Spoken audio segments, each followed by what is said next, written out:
আসসালামু আলাইকুম বন্ধুরা, সবাই কেমন আছো? আশা করি সবাই অনেক ভালো আছো। আমি আলহামদুলিল্লাহ সকলের দোয়ায় অনেক ভালো আছি। তো আজ রান্না করব বিরিয়ানি। তার জন্য যে প্রথমে ডিমগুলো সেদ্ধ করে নিয়েছি। ডিমগুলো সেদ্ধ করে নামিয়ে রেখে এখানে আমি মাংসটা মেখে নিব। তো মাংস মাখার জন্য এখানে আদা রসুন বাটা, মরিচ বাটা, পেঁয়াজ কুচি দিয়ে কয়েকটা গোটা মশলা দিয়ে জিরা মশলার গুঁড়া, বিরিয়ানির যে মশলাটা থাকে সেটাও দিয়ে দিব। সেটাও দিয়ে সুন্দর করে কিছুক্ষণ মাখিয়ে নিব। তারপরে যে পরিমাণ মতো লবণ, তেল দিয়ে সুন্দর করে মাখবো। আসলে এটা মাখার কাছেই ভালো লাগে। সুন্দর করে মেখে যদি কিছুক্ষণ রেখে দেওয়া হয় তাহলে আবারও বেশি ভালো হয়।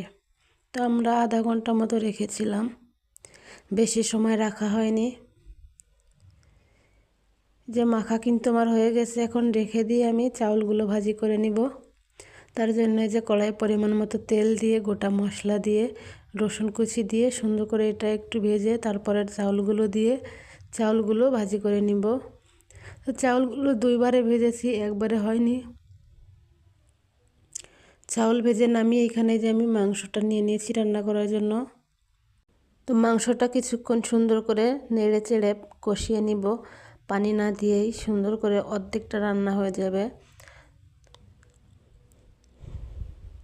আসলে সব ভিডিওটা নেওয়া হয়নি, কিছুটা নেওয়া হয়েছে। তারপরে যে মাংসটা কিন্তু রান্না হয়ে গেছে, দেখলেই বোঝা যাচ্ছে। তারপরে যে হাঁড়িতে পানি দিয়ে পানিটা উতলে গেলে এখানে চাউল দিয়ে মাংসগুলো দিয়ে দেওয়া হচ্ছে। মাংসগুলো দিয়ে নেড়ে চেড়ে এখন একদমই হালকা আঁচে রান্না করতে হবে, কারণ বেশি আঁচ দিয়ে রান্না করা যাবে না, হালকা আঁচে রান্না করতে হবে। তো রান্নাটা কিন্তু প্রায় হয়ে গেছে। এখন আমি যে বেরেস্তা করার জন্য কয়েকটা পেঁয়াজ কুচি নিয়েছি।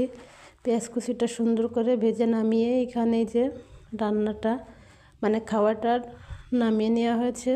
কালারটা কিন্তু সুন্দরই আসছিল, কিন্তু ক্যামেরায় রাতের বেলায় তো তার জন্য একটু সাদা সাদা লাগতেছিল। আসলে এরকম সাদা হয়নি, কালারটা ঠিকই ছিল। তো যাই হোক না কেন, আমরা আর দেরি করি নাই, এখানে বসেই খাওয়া দাওয়া শুরু করেছি, ঘরেও যাইনি। তো সবাই যে যার মতো নিয়েই যে আমরা খেতে বসে গেছি। এভাবে খাওয়ারও কিন্তু একটা আনন্দ আছে, মজা আছে। এই যে আমার মেজো ভাবি কিন্তু বলে বসে গেছে খেতে।